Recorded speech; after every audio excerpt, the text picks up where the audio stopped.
Hi traders, and welcome back to capitalforextraining.com. In this video we're going to be discussing another indicator called the Relative Strength Index, which is normally referred to as the RSI.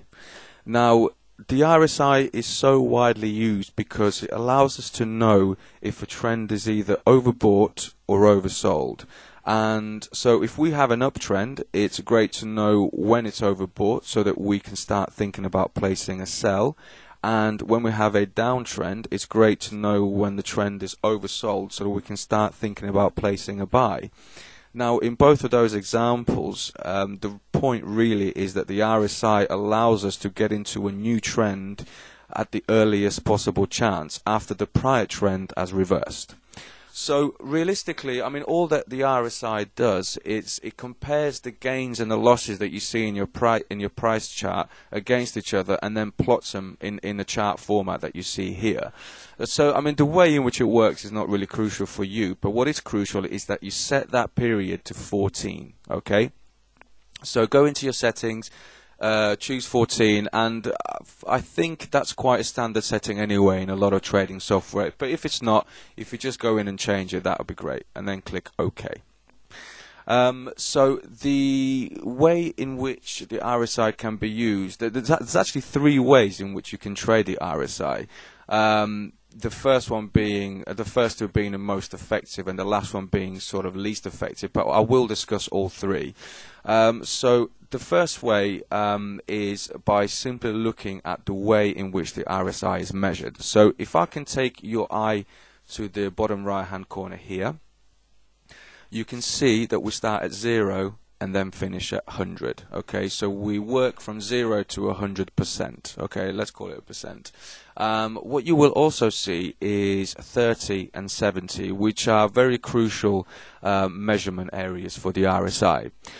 So the reason why they are there is because when the RSI is plotted above 70, we view the current trend as overbought. On the flip side, when the RSI goes below 30, we view that trend as oversold. Okay, so as you can see here, we can see that the trend, we have a small uptrend.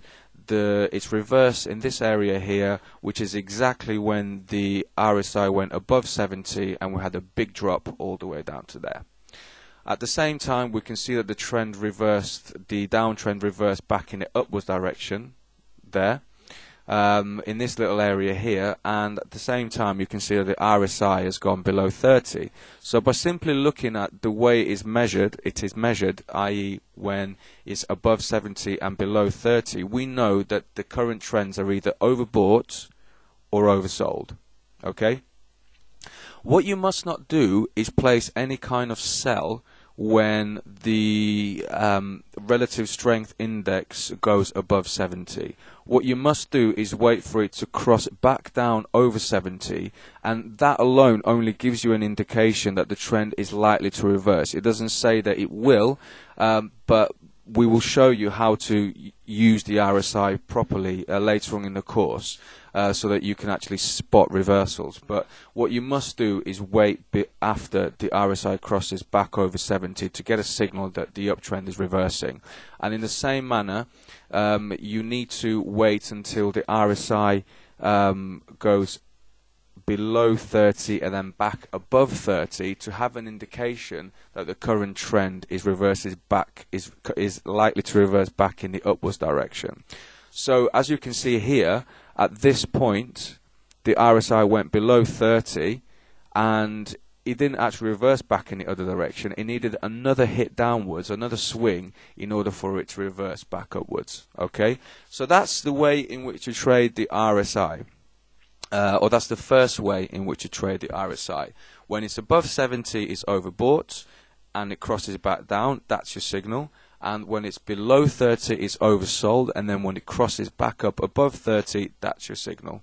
Okay, so the second way of trading the RSI, I've just saved myself an example here before making this video, is by using something called divergence. Now, you should know what divergence is for now from our previous videos, but I'll explain anyway. It's simply an area where your indicator is trending in the opposite direction of your trend. So if you have a trend that's going downwards, but your indicator trend is trading upwards, that's called divergence. And if you have a trend going upwards in your price chart and then an indicator trend going downwards, that's called divergence as well. Okay, so we have a very simple example here. Okay, and this is so easy to trade, it's crazy, but it's how it works.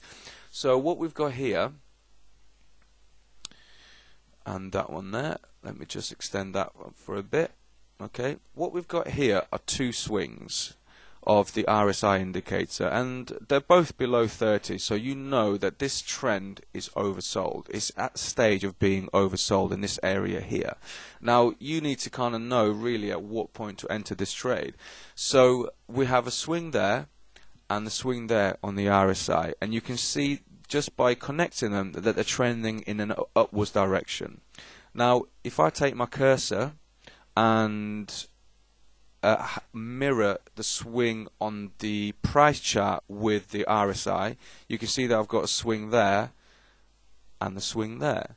However, if I join those two up, they're trending in a downwards direction. So what that tells me is that even though the current trend is going downwards, it's very likely to run out of steam soon because the RSI is showing positive movement in the upwards direction. And as you can see, it's trended up a very, very long way, and that's almost 3,000 pips just by trading it on the divergence. Okay, so that's the second way of trading it. Very, very simple indeed. I'm just going to delete that. So let's go back to the start. There is also another way of trading it. So what we need to do is just plot a 50% line. So if you can do that, I'm just going to make sure this is exactly at 50. Yep. I'm just going to double click it so that it stays. You should really use this method of trading with another indicator to get more of a confirmation, but I will explain anyway. So we've got a 50% line here. Every time that the RSI crosses above the 50% line, it suggests that the trend is going upwards, and every time that the RSI line crosses below the 50% line, it suggests that the trend is going downwards. However, out of those three methods that I've explained in this video, this is probably the least reliable. So like I say, please use it with another indicator, maybe the momentum indicator, to give you a much more of an idea of the current trend. But for the sake of the argument, I just wanted to show you how that particular method works anyway. But through simple testing, you will see yourself that it's probably the least reliable method. So that's it. So the main two ways, like we said, are simply looking at the overbought position there, oversold position there, and also the divergence, which we've just gone through, and they really are the best ways of trading the RSI. So thanks very much, guys, and I will see you for the next video.